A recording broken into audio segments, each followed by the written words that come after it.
mungkin saya ingin menjemput Encik Syahadan untuk membuat dapat berkongsi bersama pengalaman dan juga apa cabaran-cabaran usaha-usaha yang telah dilaksanakan oleh MPO GCF dalam usaha-usaha kita untuk mendengarkan program kesedaran tentang cabaran populasi harimau Malaya ini. Persilakan Encik Syahadan. Terima kasih Encik Amin. Bismillahirrahmanirrahim. Assalamualaikum dan selamat sejahtera kepada semua peserta-peserta di webinar Hari Harimau Sedunia. Maafkan saya ini suara kurang jelas. Ada batuk sikit. Jadi untuk menjawab persoalan-persoalan tadi tu, saya rasa saya cuba bentangkan saya punya slide. Kemudian daripada situ kita cuba explain lah daripada segi perspektif industri sawit Malaysia berkenaan dengan konservasi hidupan liar, biodiversiti, hutan dan juga terutamanya harimau yang ada di Malaysia lah. Saya cuba nak share saya punya slide.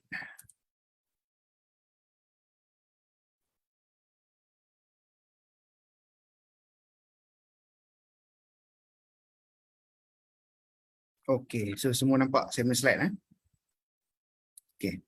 Baik, tajuk presentation saya ini ialah role of private organisation in paving a way for biodiversity conservation in Malaysia. And di sini organisasi yang saya masukkan ialah MPO GCF itu sendiri.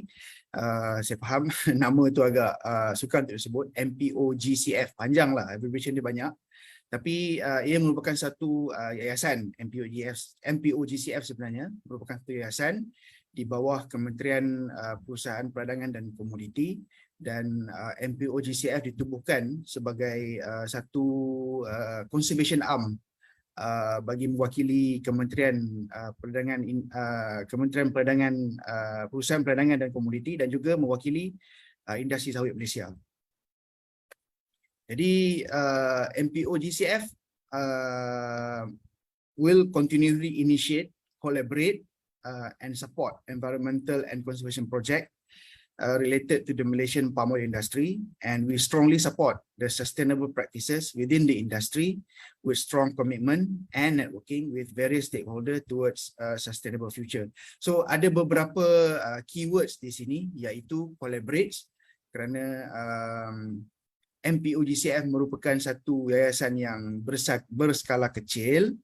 Jadi kami mencari partner-partner untuk bekerjasama bagi menjalankan dan juga menyokong aktiviti-aktiviti konservasi alam sekitar, konservasi biodiversiti yang meliputi hidupan liar dan juga hutan yang ada di Malaysia. Dan ini adalah sebagai satu tanda untuk menyatakan komitmen daripada industri kelapa sawit Malaysia itu sendiri ke arah sustainable future. Okey, serba sedikit tentang sejarah penubuhan MPO GCF. MPO GCF ni tak ramai yang tahu sebab baru lagi ditubuhkan. Secara rasminya telah ditubuhkan pada bulan April 2021. Namun sejarah aktiviti konservasi hidupan liar yang dijalankan oleh industri sawit Malaysia sebenarnya telah bermula lebih lama, iaitu bermula pada tahun 2006. Pada tahun tersebut ataupun tahun-tahun sebelum 2006 tu, serangan ke atas industri sawit Malaysia, di mana industri sawit Malaysia telah dilabel sebagai punca kepada deforestation, punca kepada keputusan terutamanya orang hutan di Sabah. Maka disebabkan oleh serangan-serangan ini, pihak industri merasakan merasakan terpanggil untuk turut memikul tanggungjawab untuk memelihara biodiversiti, hidupan liar dan hutan yang ada di Malaysia. Kerana industri sawit di Malaysia, kita tak boleh bercakap bagi pihak industri sawit secara keseluruhan, kerana lain padang lain belalang. Jadi lain negara lain cara pengurusan industri sawitnya, dan di Malaysia kita memang berbeza dengan industri sawit di negara-negara lain. Jadi di sini hari ini kita akan bercakap tentang industri sawit Malaysia, di mana pada tahun tersebut 2006 Malaysian Palm Oil Council ataupun Majlis Minyak Sawit Malaysia telah pun menubuhkan satu tabung amanah yang dinamakan sebagai Malaysian Palm Oil Wildlife Conservation Fund ataupun MPOWCF. Jadi di bawah MPOWCF beberapa aktiviti telah dijalankan dan semua aktiviti itu melibatkan konservasi hidupan liar terutamanya spesies orangutan yang terdapat di Sabah. Pada awal penubuhan MPOWCF, dana yang dimiliki adalah sebanyak 20 juta, RM 20 juta, 10 di mana 10 juta adalah daripada sumbangan daripada industri sawit itu sendiri dan baki 10 juta lagi adalah daripada kerajaan Malaysia. Dan setelah beberapa tahun menjalankan aktiviti konservasi, dana semakin menyusut. Dan apabila dana semakin menyusut namun projek konservasi semakin bertambah, MPOC telah mencadangkan agar satu yayasan ditubuhkan bagi menaik taraf tabung amanah dan dengan itu tertubuhlah ataupun terhasillah idea penubuhan MPOGCF, di mana MPOGCF ini ataupun yayasan ini dia akan telah pun beroperasi berdasarkan kepada kutipan cukai industri sawit ataupun kutipan ses industri sawit, dan sebahagian dari kutipan ses tersebut digunakan untuk menjalankan ataupun menyokong aktiviti-aktiviti konservasi yang akan dijalankan oleh MPOGCF.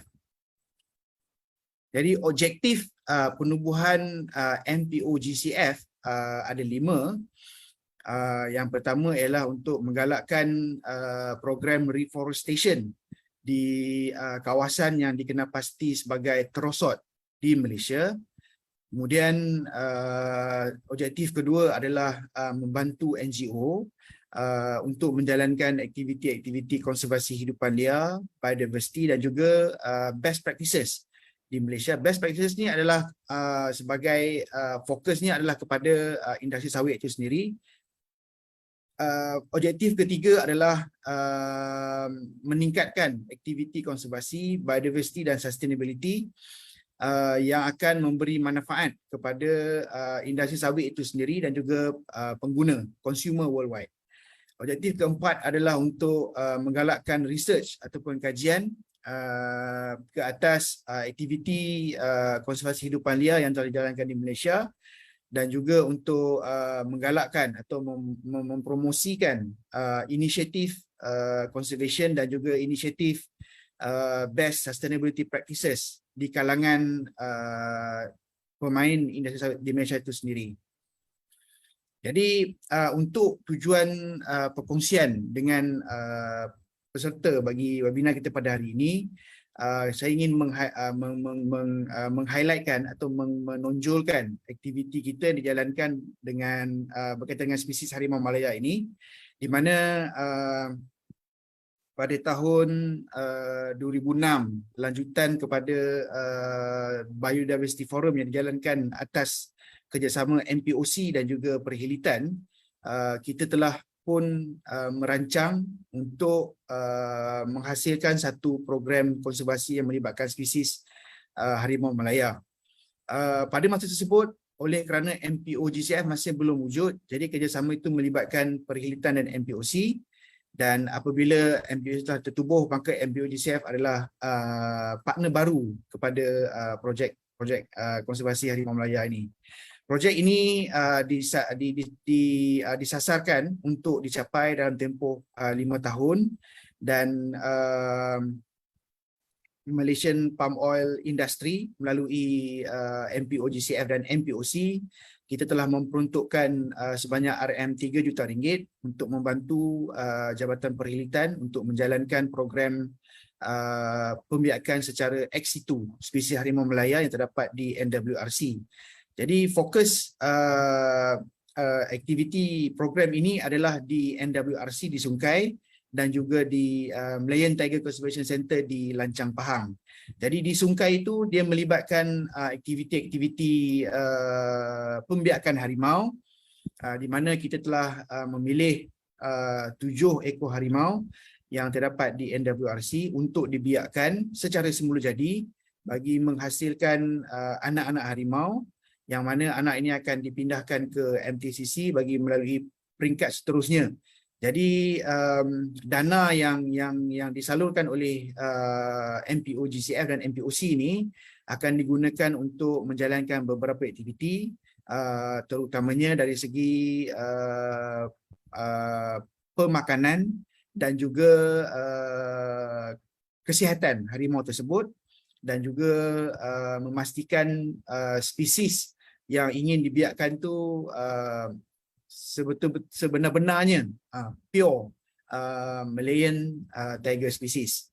Jadi harimau-harimau yang kita harapkan untuk dilahirkan di NWRC ini kemudiannya akan dipindahkan ke MTCC di Pahang untuk melalui proses rewilding. Sebenarnya apa yang ingin saya kongsikan di sini telah pun dibentangkan oleh Encik Hairi pada sesi kedua tadi. Jadi saya rasa saya tak perlu nak menjelaskan dengan lebih lanjut. Cuma apa yang ingin diceritakan di sini, dikongsi ialah apa yang ingin kita lakukan adalah bermula dengan pembiakan itu sendiri, kemudian rewilding program, kemudian kita akan turut terlibat dalam fasa release ataupun kita namakan sebagai reintroduction of this tiger back to the habitat. Jadi di sini apa yang ingin kita lakukan adalah of course yang terutamanya adalah post release monitoring, di mana di sini kita akan betul-betul menjaga harimau ini supaya ia tidak menjadi sasaran kepada golongan pemburu haram, kerana yalah kita dah menyalurkan sebahagian dana untuk membiarkan harimau, tetapi jika di akhirnya harimau itu diburu oleh pemburu haram, maka akan sia-sialah program kita ini.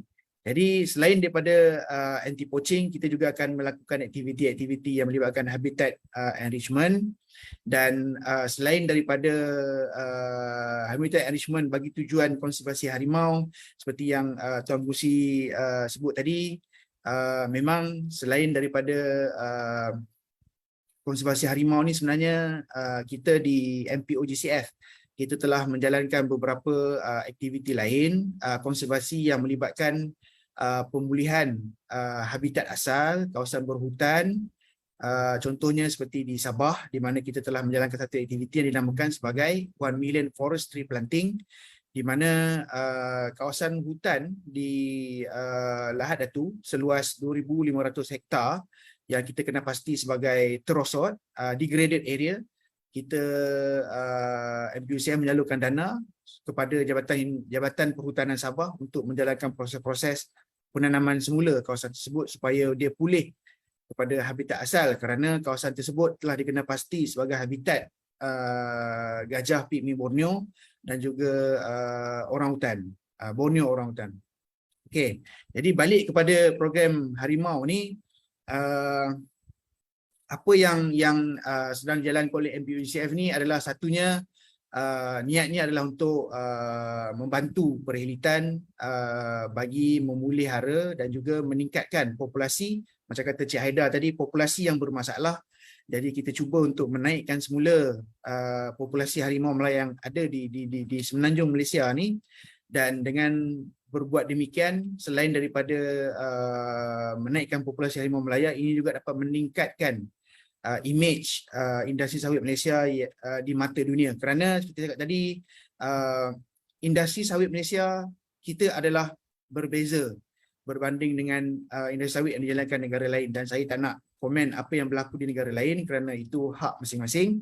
Tapi apa yang berlaku di Malaysia, kita adalah berbeza, dan kita sentiasa menekankan konsep sustainable development seperti yang disarankan oleh United Nations di bawah SDG ataupun Sustainable Development Goal, iaitu fokusnya adalah kepada 3P ataupun People, Planet, Profit.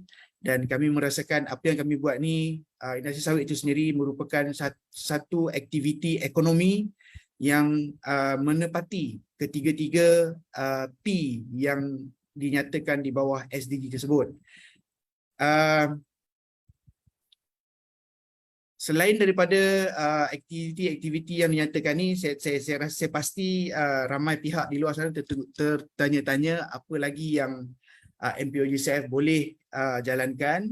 Dan seperti saya maklum tadi, kami adalah organisasi yang kecil dan kami sentiasa mencari partner.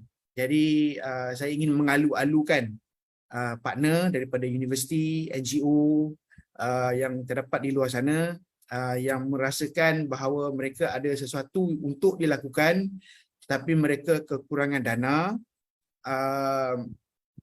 Kita boleh mengadakan perbincangan untuk kita berbincang tentang pelaksanaan projek yang ingin dijalankan dan sekiranya boleh disokong di MPOGCF, kami dengan berbesar hati akan dan ingin menyokong projek-projek tersebut. Jadi saya rasa untuk hari ini itu saja perkongsian daripada saya bagi mewakili MPOGCF. Maklumat lanjut boleh dilayari di website yang terpapar, www.mpogcf.org, ataupun tuan-tuan perempuan boleh terus email kepada saya seperti alamat email yang tertera. Jadi dengan itu saya akhiri dengan wabillahi taufiq wal hidayah. Assalamualaikum warahmatullahi wabarakatuh dan terima kasih. Terima kasih Cik Syahadan, satu pembentangan yang menarik. Saya lihat situ memang kesinambungan ni cantik. Kita lihat dulu, kita nampak Cik Haida cerita mengenai tentang cabaran dan kita lihat apa telah yang dilaksanakan oleh industri sawit di Malaysia dengan penumbuhan MPOGCF ini dengan maknanya menggunakan dana sedia ada untuk melaksanakan program-program yang berupa, saya anggap sebagai satu usaha sinergi, bukan saja lihat dari segi aspek ekonomi tapi juga keperluan untuk memastikan sumber asli ataupun khazanah negara ini dipelihara dalam konteks kita memegang teguh Sustainable Development Goals yang telah digunakan sebagai landasan untuk kita menjadi satu negara yang ke arah kelestarian. Soalan ini kepada Cik Syahadan, soalan kepada MPOGCF, apakah yang biasanya diharapkan oleh sektor swakorporat untuk terlibat secara langsung di dalam kempen oleh kerajaan, terutama kempen Selamatkan Harimau Melaya ini? Apakah yang biasanya diharapkan oleh sektor korporat untuk terlibat secara langsung? Okey, maknanya indirectly what is it for corporate lah, for them to participate ni. Mungkin Cik Syahadan soalan ini kepada MPOGCF, silakan. Mungkin Cik Amin, soalan tu sebenarnya agak tricky nak menjawab. Tapi daripada segi industri sawit, sebenarnya bila kita melibatkan diri dalam aktiviti-aktiviti konservasi, sebenarnya salah satunya adalah untuk memenuhi kriteria pensijilan RSPO, MSPO dan juga memenuhi tuntutan untuk yang disarankan di bawah SDG. Tetapi sebenarnya kalau diselusuri sejarah aktiviti-aktiviti conservation yang dijalankan oleh industri sawit yang ada di Malaysia, sebenarnya dia lebih menjurus kepada inisiatif syarikat itu sendiri dalam menangani masalah boleh sebut sebagai marketing sebenarnya, untuk menaikkan image syarikat. Dan pada masa sama kita boleh cakap sebagai win-win situation lah, di mana syarikat ni dia nak market dia punya produk, tapi pada masa yang sama aktiviti yang dijalankan tu dapat memelihara biodiversiti yang ada di Malaysia lah. Dan dengan tertubuhnya MPOGCF, kita sebenarnya mewakili Kementerian Perusahaan Perdagangan dan Komoditi KPPK dan juga industri sawit itu sendiri untuk menjadi satu industri yang orang cakap walk the talk lah, untuk mengambil tanggungjawab, untuk sama-sama mengambil tanggungjawab untuk memelihara kekayaan biodiversiti yang ada di negara dan pada masa yang sama menjana ekonomi untuk menjamin survival of the people itself lah. Jadi apa yang kita harapkan sebenarnya adalah lebih kepada untuk mencapai kelestarian itulah. Bolehkah sekolah seperti BSKL bekerjasama dengan MPOGCM untuk mendapatkan dana untuk meneruskan usaha-usaha yang dilaksanakan oleh generasi muda? Itu soalan dia, Cik Syahadat. InsyaAllah boleh sebenarnya, Tuan Pengerusi. Kerana kita, seperti saya sebut daripada awal tadi, kita sebenarnya bertanggungjawab kepada industri sawit itu sendiri. Jadi apa-apa aktiviti konservasi, kesedaran awam, awareness yang boleh memanfaatkan industri itu sendiri, industri sawit itu sendiri, kita bersedia untuk berkolaborasi.